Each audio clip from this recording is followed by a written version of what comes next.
Hello, everyone. Have you ever stopped to think about what it means to be alone? Not just in the physical sense, but in the emotional, psychological, and spiritual sense. There is a woman. She walks through life with a smile, but if you look closer, you'll notice the absence of something, of someone. Friendships, connections, the very lifeblood of human interaction seem to have eluded her. Um, but what does this truly mean? Is it a simple matter of misfortune or something deeper? Imagine for a moment every phone call unanswered, every invitation ignored, every lunch date skipped. But in all this, a silence that speaks louder than words. A silence that tells the world something more than just loneliness. It speaks of battles fought, hidden from view, battles that the world can't see, but that she fights every day. What does it mean to stand alone? We live in a world that values connection, but we rarely consider what it takes to truly stand on our own, alone but not defeated, alone but not broken. A woman who has been stripped of friendships is not a woman who is weak. She is a woman who has found her strength in the very thing most people fear: solitude. But what happens when connections come with a price? True friendships are meant to nourish the soul, but there are times when the cost becomes too high. We give parts of ourselves that can never be returned. We sacrifice pieces of our peace to keep those around us happy. And when we realize the price of these connections is too steep, we pull away, leaving us with the bitter realization that sometimes being alone is less painful than being surrounded by the wrong people. Trust. The one thing that once broken can never truly be restored. A woman who has experienced betrayal, disappointment, or abandonment will never look at the world the same way again. Every friendship becomes a question mark, every gesture laced with doubt. She no longer offers trust as freely as she once did, and each step she takes becomes more cautious than the last. What if, behind every friendship, there is a hidden fear? A fear that we are not enough, or perhaps a fear that our vulnerability will be used against us. For many, these fears build invisible walls, isolating them from the world in ways that words cannot explain. And yet, here she is, standing, breathing, existing. She may have lost friends, but that does not mean she has lost herself. She rebuilds not by seeking validation from others, but by rediscovering the strength she had all along, a strength that until now she never fully understood. A woman with no friends is not a woman without value. She is a woman who has learned to find her worth within herself. And in this silence, in this solitude, she discovers something that the world cannot give and cannot take away: peace. The silence that speaks louder than words is an enigma many fail to understand. We often associate silence with emptiness, loneliness, or even sadness. But for those who truly understand its power, silence is anything but empty. It is filled with meaning, depth, and a story that words cannot capture. For a woman with no friends, silence becomes a language of its own, a language that speaks to her in ways that are both painful and liberating. We live in a world where the value of constant communication is ingrained in us. Our phones, social media, and busy lifestyles push us to stay connected. We're constantly told to surround ourselves with people, to be social, to create networks. Friendships, relationships, and external validation become symbols of success and happiness. But for some, especially a woman who has found herself without the comfort of close connections, silence becomes a refuge. It becomes the only space where she can truly hear herself, where the noise of others is muted and the whispers of her own soul are louder than the clamor of the outside world. This silence isn't the kind of silence that invites loneliness or despair, though it can certainly feel that way at times. No, this silence is far more complex. It's the silence of self-preservation, the silence of someone who has been hurt so deeply that words are no longer enough. The woman with no friends might have been the one who filled the air with laughter, who shared her thoughts openly, who reached out for connection. But somewhere along the way, something changed. Maybe it was betrayal, a broken trust, or a painful experience that led her to retreat inwardly. And in that moment of retreat, she realized something powerful: that silence has its own strength. The truth is, silence speaks louder than words because it has the power to reveal truths that words often hide.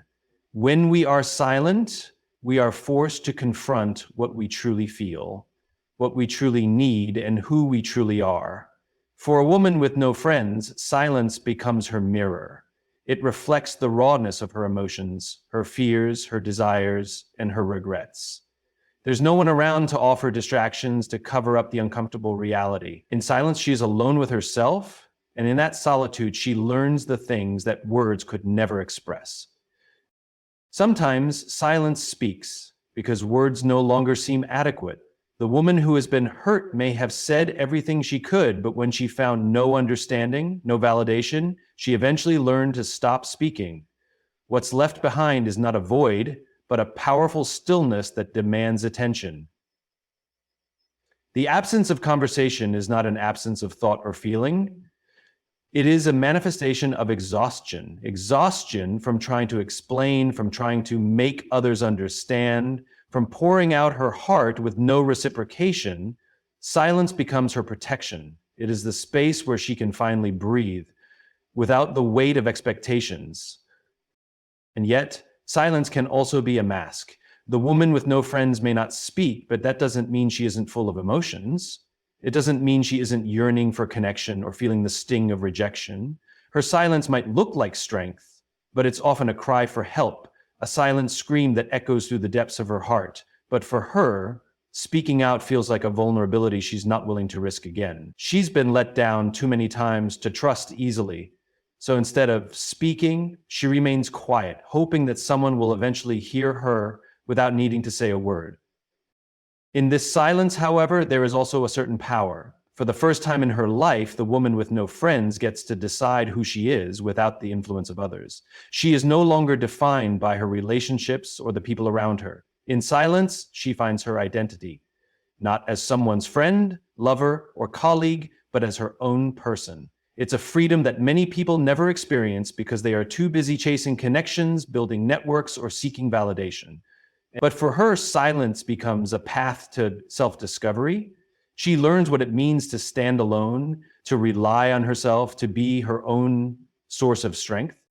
It is in silence that she finds her own voice, not the one she uses to speak to others, but the one that speaks to her own soul. In the absence of noise, she starts to listen to the things that matter most: the desires of her heart, the dreams she has put on hold, the passions she's abandoned. Silence gives her the space to rediscover her own worth, not through the eyes of others, but through her own understanding of who she is. The silence of a woman with no friends is not a weakness. It is a powerful testament to her resilience. It is a space where she can reclaim her autonomy, reflect on her past, and chart a new course for her future. And although the world may not always understand the depth of her silence, she knows that in it, she is more whole than she has ever been. Her silence speaks louder than words because it carries the weight of everything she has experienced and everything she has yet to become. It's the language of strength, introspection, and the beginning of a new chapter in her life. To stand alone is often perceived as an act of defiance, a declaration of independence, or a sign of isolation. But in reality, standing alone is far more complex. It's not just about being physically separated from others. It's about cultivating the strength to face the world without relying on others for validation, support, or approval. For many, this notion of standing alone can feel intimidating, almost unnatural in a society that glorifies collective efforts and emphasizes the importance of community. But in truth, standing alone is one of the most empowering choices one can make, even if it seems difficult at first. At its core, standing alone means embracing your own truth and deciding to walk your own path, regardless of the pressures from the outside world. It is the recognition that your worth is not dependent on your relationships, your social status, or the approval of others. It's about finding the courage to face yourself, to confront your own fears, and to trust that your own strength is enough to carry you through. There is an incredible power in this kind of solitude. It forces you to take ownership of your own life, to be responsible for your own choices, and to realize that the only person you need to rely on is yourself. Standing alone isn't about rejecting others or distancing yourself from the world. It's about taking the time and space to reflect, to heal, and to grow. It's about acknowledging that while relationships are important, they should never define you. When you stand alone, you aren't giving up on the possibility of connection. You are simply choosing to focus on your own personal growth first. It's a quiet rebellion against the noise of the world that constantly tells you that you need others to be complete. It's the decision to prioritize your own well-being, your own aspirations, and your own peace of mind, even if it means walking a road less traveled. For a woman with no friends, standing alone can be a deeply transformative experience. It's not easy to face the judgment of others or to deal with the loneliness that may come from being on your own. But standing alone is an opportunity to discover who you truly are, free from the influence of others. In a world where friendships are often viewed as a measure of success, it can be difficult to embrace solitude. But when a woman stands alone, she begins to peel back the layers of who she has been and confront the truth of who she is. She begins to recognize her own strengths, her own weaknesses, and her own desires, without the distraction of pleasing others or conforming to societal expectations. In the process of standing alone, a woman is forced to face her own emotions in their rawest form. She may feel pain, fear, and even sadness as she navigates the journey of solitude. But in that pain, she begins to learn resilience. She starts to see that she can handle the weight of her emotions, that she is capable of processing them without needing someone else to fix them for her. This is a liberating realization, one that allows her to develop emotional intelligence and mental strength. It teaches her that her happiness, her worth, and her fulfillment are not dependent on the people around her, but are instead rooted in her own ability to stand firm in who she is. There is also a sense of freedom that comes with standing alone. It's the freedom to make decisions without the influence of others, to pursue dreams without fear of judgment, and to create a life that aligns with your true values. When you stand alone, you stop seeking approval from those who may not understand your vision. Instead, you start to trust your own instincts and take risks that might have seemed impossible when surrounded by others' opinions.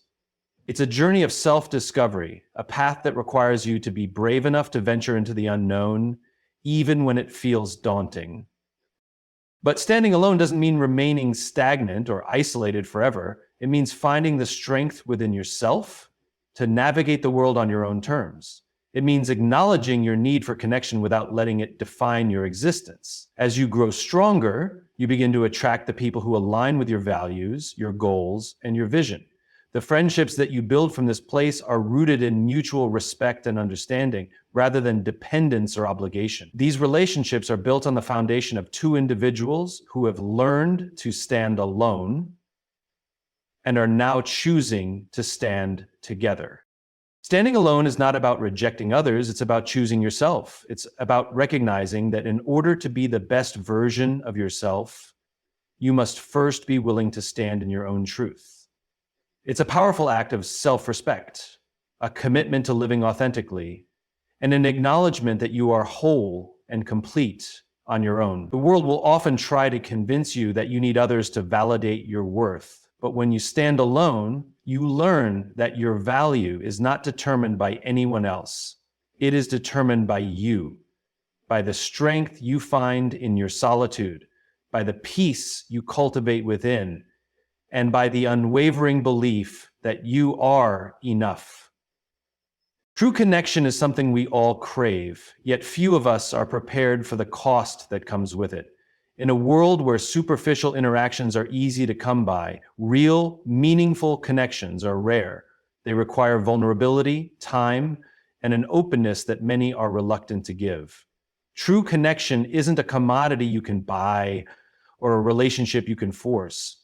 It's something that must be nurtured, and in that process, there is a price that must be paid. This price, though, is not financial. It's emotional, mental, and sometimes even spiritual. For many, this cost is too high. The fear of rejection, the fear of being judged, and the fear of being misunderstood keep us from opening up. It's easier to keep our relationships shallow, to interact with people without ever truly letting them in. But this creates a barrier, a wall that prevents us from experiencing the deep, fulfilling connections that we truly desire. The cost of true connection is the willingness to face these fears, to step outside of our comfort zones, and to give others the opportunity to see us in our raw, unfiltered state. This is not a cost that everyone is willing to pay, but for those who are, the rewards are immeasurable.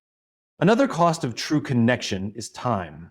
Meaningful relationships are not built overnight. They require effort, patience, and consistency. In today's fast-paced world, where we are all constantly on the go, it's easy to take the people in our lives for granted. We may think that we can skip a few days of checking in, or that a simple text is enough to maintain a connection. But the truth is, true connection requires intentionality. It's about showing up, being present, and investing time in the other person. This may mean putting aside our own distractions, carving out time to listen, to engage, and to offer support. True connection also requires an emotional investment. It's not just about being there for someone when things are good, but also when things are tough. It means showing up in the moments when they need you the most, even if you don't have the perfect words to say. The cost of true connection is being willing to sit with someone in their pain, to offer them comfort without expecting anything in return. It's about being a witness to their struggles and their triumphs, and being there to celebrate their successes and offer solace during their failures.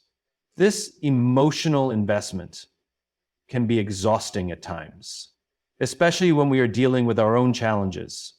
But the strength of a true connection lies in its ability to endure, to weather the storms together, and to grow stronger through adversity. Another often overlooked cost of true connection is the risk of heartbreak. When we open ourselves up to others, we are giving them the power to affect us deeply, whether in positive or negative ways. Not every connection will work out, and not every relationship will endure. People change, circumstances change, and sometimes, despite our best efforts, the bond we share with someone may break. The pain of losing a true connection can be excruciating, especially when we have invested so much emotionally. But even in the face of heartbreak, true connection teaches us something invaluable. It teaches us the importance of growth, of learning from our experiences, and of being willing to love again, even after our hearts have been broken. True connection also demands the cost of letting go of expectations. We often enter relationships with preconceived notions of what they should look like and what we expect from the other person. But true connection isn't about control, it's about acceptance. It's about meeting someone where they are and allowing them to be themselves, flaws and all. The cost of true connection is releasing the need to change the other person, to fit them into the mold of who we want them to be. It's about accepting them as they are, with all their imperfections, and allowing the relationship to grow organically. This can be difficult, especially if we have specific expectations, but it's a crucial part of building a lasting and meaningful bond. The ultimate cost of true connection, however, is the willingness to be changed by it. True connection transforms us. It challenges our beliefs, our values, and our perspectives. It forces us to confront parts of ourselves that we may not want to face and to grow in ways we never anticipated. The cost is the surrendering of our ego, the willingness to evolve, and the courage to let go of our old selves in order to embrace the new. This transformation is not always easy, but it is necessary if we want to experience the fullness of a deep connection. The cost of true connection is not something that can be measured in material terms. It is the emotional, mental, and spiritual investment that we make in another person. It's the vulnerability, the time, the emotional energy, and the risk of heartbreak. It's about being willing to love, to give, and to grow together. And while the cost may seem high at times, the rewards are far greater: an unbreakable bond, a sense of belonging, and a love that endures. True connection, in all its complexity, is worth every bit of the cost. Trust is a delicate thing. Once broken, it's hard to rebuild. And once lost, it can feel like a piece of you is forever gone. For many women, trust is a cornerstone of any meaningful relationship, whether with friends, family, or romantic partners. It is the foundation on which they build their connections, the thing that holds them together even in the toughest of times. But when that trust is shattered, when the betrayals and disappointments accumulate, It becomes the one thing she no longer offers. The cracks that once appeared in her heart grow wider, and the barriers she built to protect herself grow taller. The woman who once believed in the power of trust is now left questioning everything she thought she knew about love, loyalty, and friendship. Trust is not something easily given. It's earned over time, with actions that speak louder than words, with consistency and integrity that prove a person is worthy of it. For a woman who has invested so much of herself in relationships, the decision to trust someone is not taken lightly. She opens her heart and lets someone in, allowing them to see her vulnerabilities, her fears, and her deepest desires. She hopes, believes, and prays that the person she's entrusted with her soul will handle it with care, with respect, and with the honor that she has given them. But when that trust is betrayed, it's as if the ground beneath her feet crumbles, leaving her unsure of where to step next. It may start with small cracks, those little lies or unspoken actions that don't seem significant at the time but accumulate over time. But eventually, those cracks grow into large fractures, and she finds herself questioning everything. If you could lie to me about this, what else could you be hiding? The questions echo in her mind, drowning out the voice that once believed in the goodness of others. The trust that once came so freely is now something she hoards, keeping it locked away in the deepest recesses of her heart, afraid to offer it to anyone again. She may convince herself that she can still love and care for others, but the raw, unguarded trust she once gave so easily is gone. The weight of betrayal is heavy. It eats away at her sense of self-worth and confidence. She begins to wonder if there's something wrong with her, if maybe she wasn't deserving of trust in the first place. It leaves scars, sometimes invisible to the naked eye, but deeply embedded in her soul. These scars serve as reminders that not everyone can be trusted. Not everyone will value her the way she has valued them. Slowly, she begins to pull away from those she once loved so dearly, not out of malice, but out of self-preservation. It's easier to live in isolation than to risk being hurt again.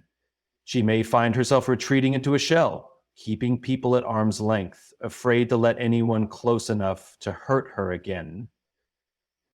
Over time, she learns to protect herself. She becomes more guarded, more cautious, and more calculated in her interactions.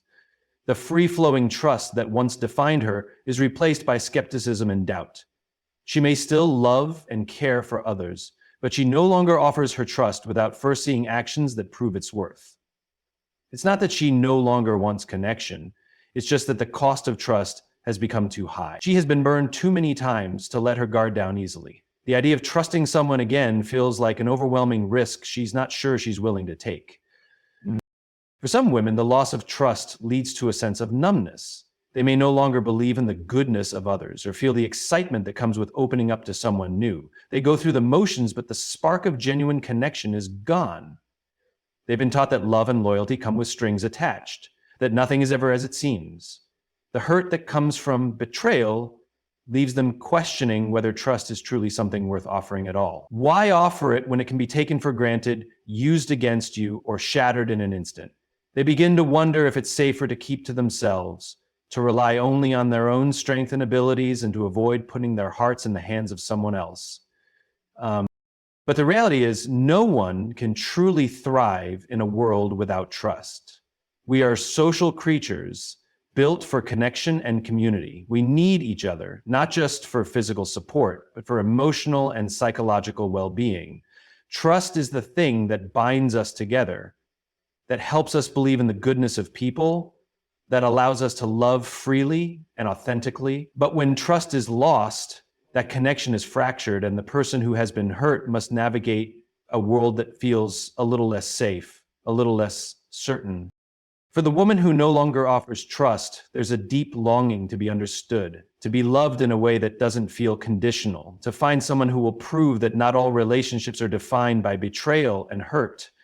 She may not trust easily, but that doesn't mean she doesn't want to trust again.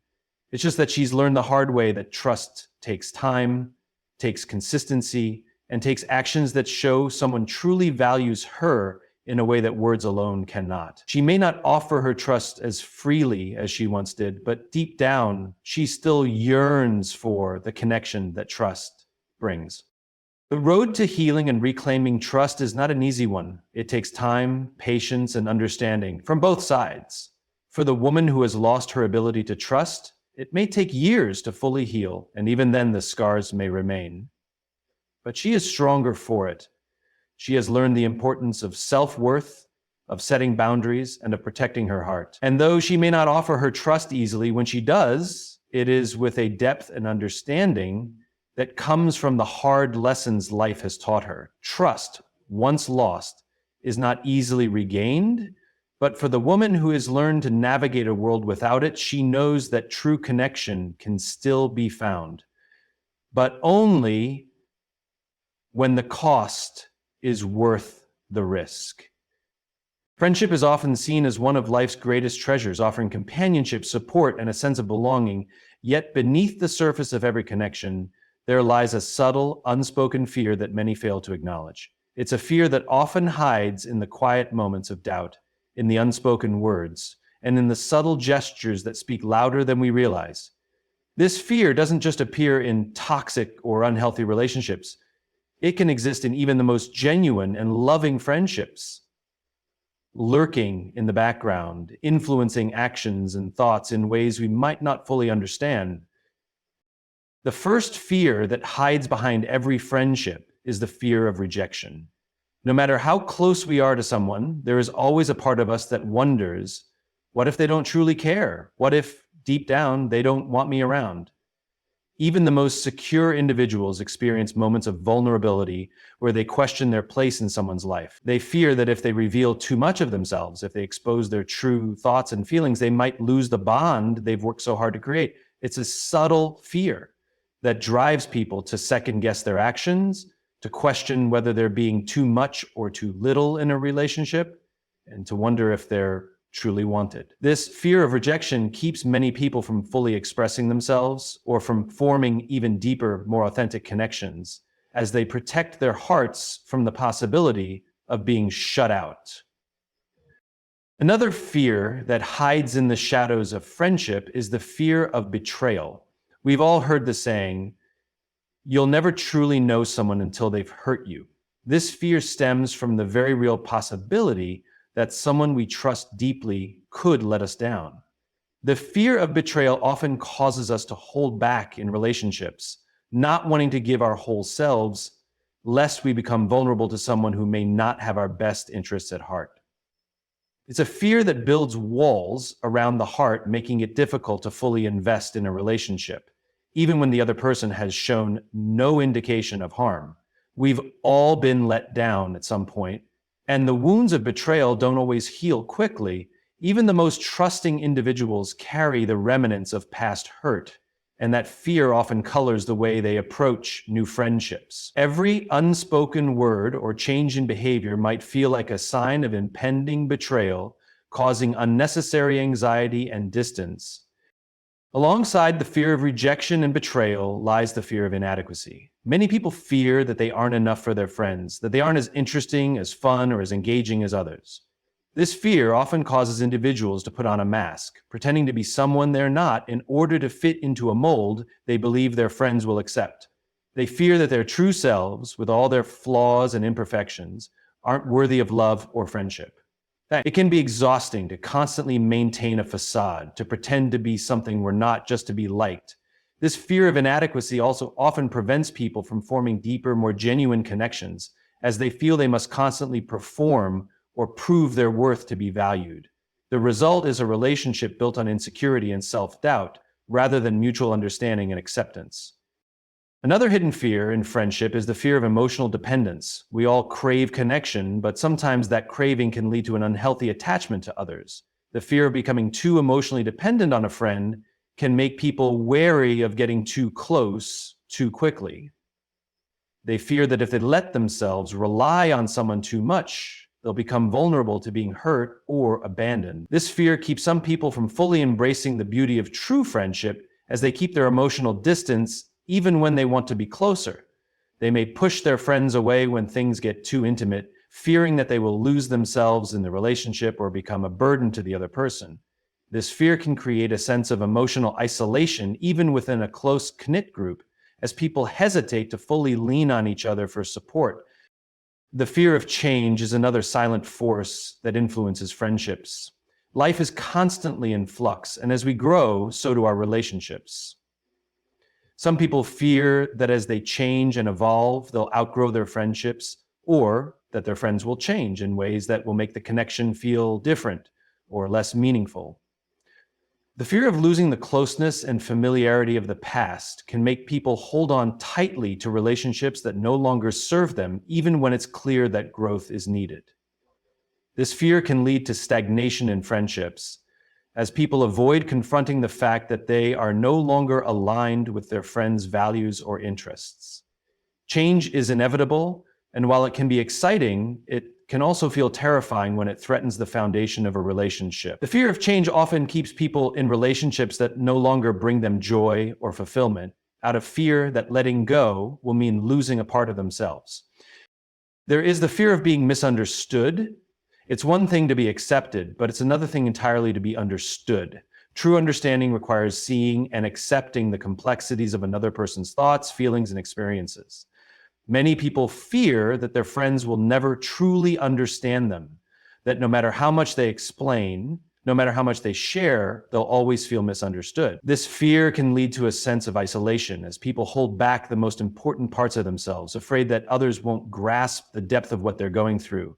It's a fear that stifles authentic communication and creates a barrier between individuals who might otherwise have a stronger, more connected bond. Behind every friendship, whether new or old, there's a quiet web of fears that shape how we connect with one another. These fears are natural and they speak to the depth of our human need for connection, understanding, and acceptance. But they also serve as reminders that true friendship requires vulnerability, courage, and trust. Acknowledging these fears doesn't diminish the beauty of friendship, it strengthens it. By confronting the fears that hide behind our connections, we can build more honest, authentic, and fulfilling relationships. After all, true friendship is not the absence of fear, but the willingness to face it together. Rebuilding what was lost is not an easy task. It requires more than just a desire to fix what's broken. It demands courage, patience, and a willingness to face the pain of the past. Whether it's a relationship, a dream, or a part of ourselves that we feel has been lost or taken away, the process of rebuilding is often long, slow, and filled with setbacks. It requires us to look deeply within and to confront the things that hurt us, the things that we wish were different, and the things that left us feeling defeated. Yet, despite the challenges, rebuilding what was lost can also be a powerful act of resilience, renewal, and growth. When something important is lost, the feeling of emptiness can be overwhelming. The gap between what once was and what is now can feel like an insurmountable divide. In relationships, this loss might be the result of betrayal, distance, or a fundamental change that altered the connection. In dreams, it might be the failure of a project or an opportunity that slipped through our fingers.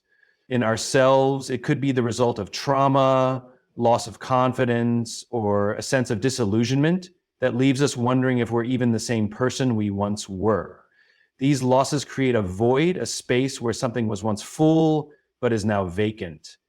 In the quiet of that emptiness, it's easy to feel hopeless, as if rebuilding is an impossible task.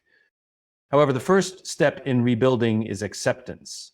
We must acknowledge that something important has been lost, that the current state of affairs is not where we want to be. Denying the loss or pretending it doesn't affect us only delays the healing process. Whether we're mourning a lost friendship, a shattered dream, or a lost sense of self, we must allow ourselves the space to grieve. Grief doesn't always come in the form of tears. It can manifest as anger, confusion, or a deep sense of dissatisfaction. But no matter how it presents itself, grief is a necessary step. It's the process through which we come to terms with what is no longer ours and begin the emotional work of moving forward. Once we've allowed ourselves to grieve, the next step in rebuilding is reflection.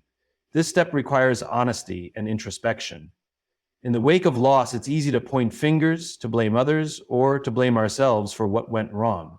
While understanding the reasons behind a loss is important, it's crucial not to stay stuck in the past. Reflection means looking at the situation with a clear and open mind, learning from what happened without being consumed by it. It means asking ourselves difficult questions. What can I learn from this experience? How did I contribute to this situation? And what can I do differently in the future? This process can be painful, but it's essential for growth.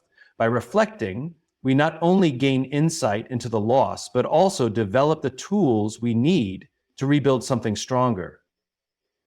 Rebuilding requires action. After acceptance and reflection, it's time to begin the work of restoration. This is where many people falter.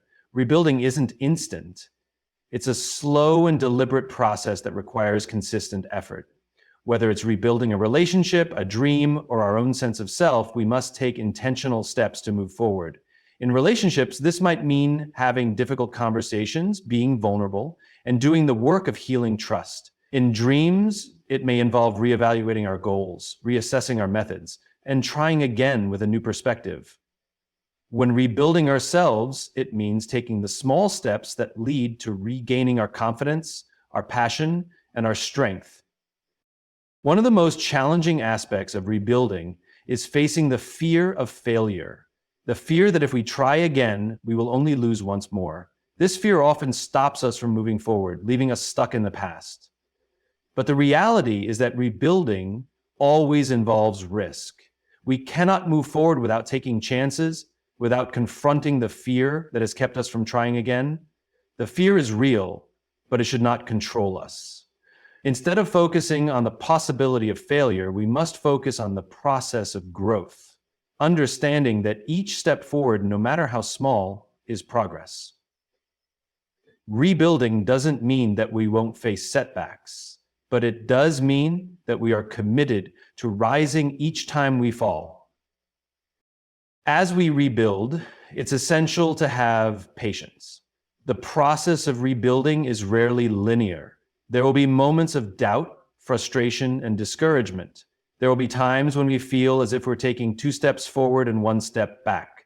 It's easy to feel disheartened when progress doesn't come as quickly as we would like, but rebuilding takes time, and rushing the process only leads to more pain. We must learn to be patient with ourselves and with others, understanding that true growth happens in its own time. Each small victory, each bit of progress, is a sign that we're moving in the right direction. As we rebuild, we must remember that what we're creating may not look the same as what was lost. Sometimes what we rebuild is even better than what we had before. Loss often forces us to change, to grow, and to evolve in ways we never anticipated. What was lost might have been beautiful, but what is rebuilt has the potential to be stronger, more resilient, and more aligned with who we are now. Rebuilding isn't just about returning to the past. It's about creating something new, something that honors the lessons of the past while building a better future. The process of rebuilding transforms us, and it reminds us that even after the deepest losses, there is still hope for renewal and growth. Rebuilding what was lost is not easy, but it is worth it. It requires vulnerability, honesty, and determination. It demands that we face our fears and confront our pain. But in the end, the process of rebuilding allows us to become stronger, wiser, and more capable of handling whatever comes next. Rebuilding isn't just about restoring what was broken, it's about creating something even more beautiful from the pieces that remain. In conclusion, rebuilding what was lost is a journey that requires patience, courage, and resilience. It is not a quick or easy process, but it is one filled with lessons, growth, and transformation. By accepting the loss, reflecting on the lessons, and taking intentional steps forward, we can restore what was broken, sometimes into something even stronger than before. The fear of failure and the pain of the past will always be present, but they do not have to define us. With each small step, we rebuild not just what was lost, but also ourselves. Remember, rebuilding is not just about returning to what we had, it is about creating something new and better in alignment with who we are now. Thank you for joining me on this journey of reflection and hope. May you find the strength to rebuild and renew no matter what you've lost.